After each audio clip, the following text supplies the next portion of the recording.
मान तिरंगा, शान तिरंगा, पग पग पर सम्मान तिरंगा, वीरों का बलिदान तिरंगा, जन जन का अभिमान तिरंगा।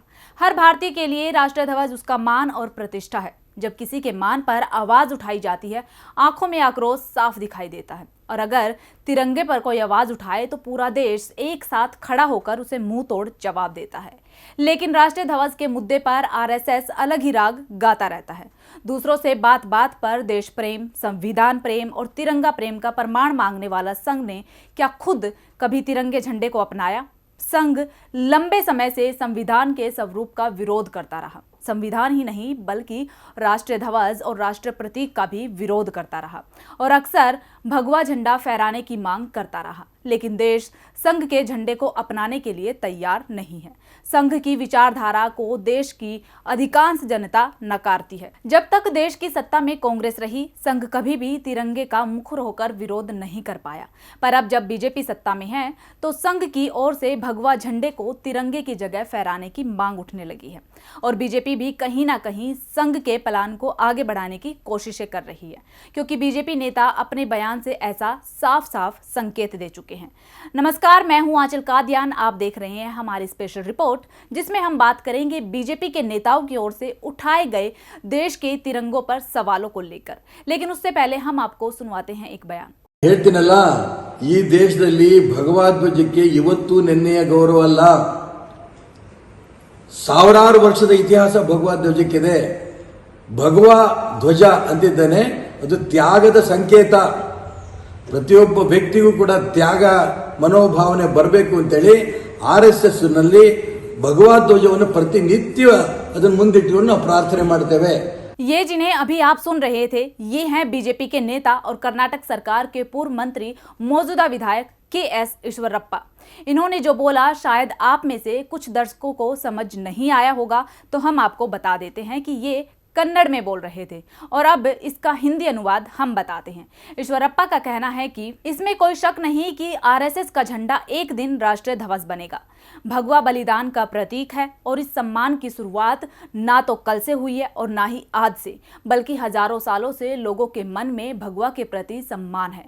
बलिदान की भावना को लाने के लिए आरएसएस भगवा ध्वज को सामने रखकर पूजा करता है। संविधान के अनुसार तिरंगा राष्ट्रीय ध्वज है और तिरंगे का जो सम्मान देना चाहिए वो हम देते हैं। ये पहली बार नहीं हुआ कि बीजेपी नेता ने ऐसा बयान दिया। इससे पहले भी कई बार पूर्व मंत्री के.एस. ईश्वरप्पा अपने ऐसे बयानों को लेकर विवादों में रह चुके हैं।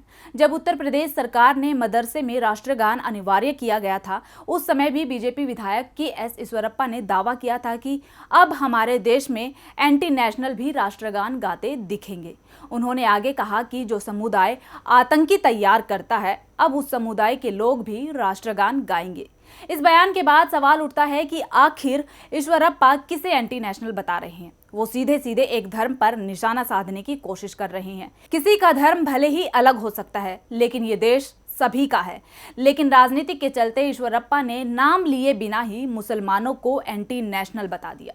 फरवरी में भी कर्नाटक विधानसभा में बीजेपी नेता ईश्वरप्पा ने तिरंगे पर सवाल उठाए थे। उन्होंने कहा था कि एक दिन लाल किले पर भगवा झंडा फहराया जाएगा और लाल किले पर ही नहीं बल्कि हम हर जगह भगवा झंडा फहराएंगे। जहां राष्ट्रीय ध्वज फहराया जाता है, आज नहीं तो कल भारत हिंद राष्ट्र बनेगा।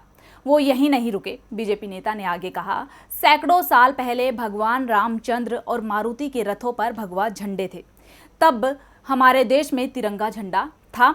ईश्वरप्पा के बयान को कांग्रेस ने देश विरोधी करार दिया। कांग्रेस ने ईश्वरप्पा के खिलाफ कार्रवाई को लेकर राज्य की बसवराज बोम्मई सरकार को घेर लिया। विधानसभा में बोम्मई सरकार घिर गई, लेकिन वो ईश्वरप्पा पर कार्रवाई को तैयार नहीं हुई, क्योंकि ईश्वरप्पा की नाराजगी सरकार को भी गिरा सकती थी। कांग्रेस विधायकों ने दबाव बनाया, विधानसभा में रात गुजारी और ईश्वरप्पा को बर्खास्त करने और राष्ट्रीय ध्वज पर उठाए गए बयानों को लेकर देशद्रोह का मामला दर्ज करने की मांग की गई। लेकिन ईश्वरप्पा अड़ गए और साफ कर दिया कि वो इस्तीफा नहीं देंगे।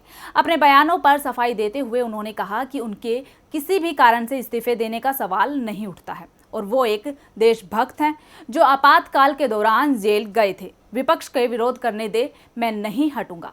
यानी बीजेपी नेता लगातार तिरंगे को लेकर सवाल उठा रहे हैं।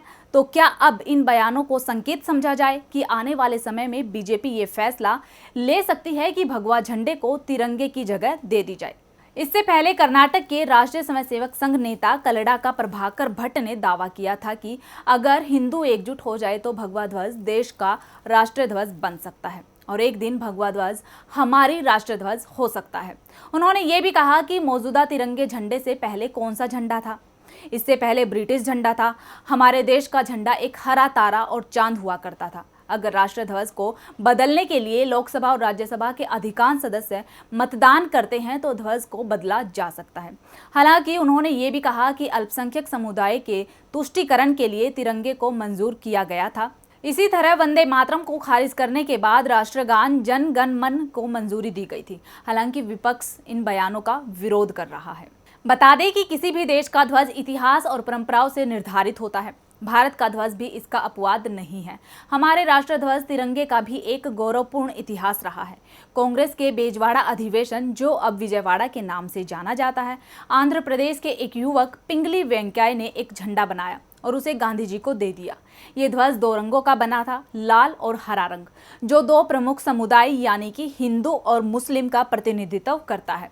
गांधी जी ने सुझाव दिया कि भारत के शेष समुदायों का प्रतिनिधित्व करने के लिए इसमें एक सफेद पट्टी और राष्ट्र की प्रगति का संकेत देने के लिए एक चलता हुआ चरखा होना चाहिए। चरखे के चक्र का डिजाइन भी थोड़ा सा बदलाव हुआ। इस बदले हुए झंडे को कांग्रेस ने 1931 में पार्टी के आधिकारिक झंडे के रूप में मान्यता दे दी और आज़ादी के बाद संविधान समिति ने कांग्रेस के इसी झंडे को कुछ बदलावों के साथ भारत का झंडा यानी कि तिरंगा बनाने का फैसला लिया। इस झंडे में एक बड़ा बदलाव चरखे को लेकर किया गया।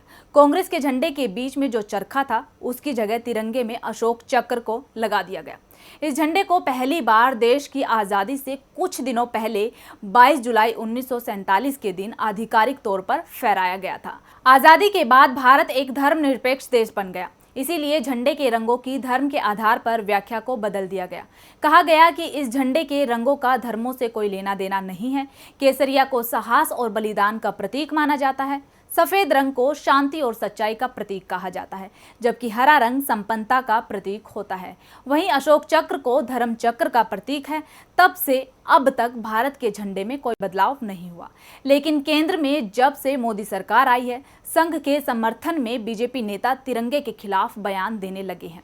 अभी तो ये शुरुआत हुई है, आगे कई और नेता भगवा समर्थन में सामने आ सकते हैं। लेकिन देश का ध्वज बदलना आसान नहीं है, क्योंकि भले ही देश में सरकार बीजेपी की हो, लेकिन देश की जनता भगवा से ज़्यादा प्यार तिरंगे से करती है।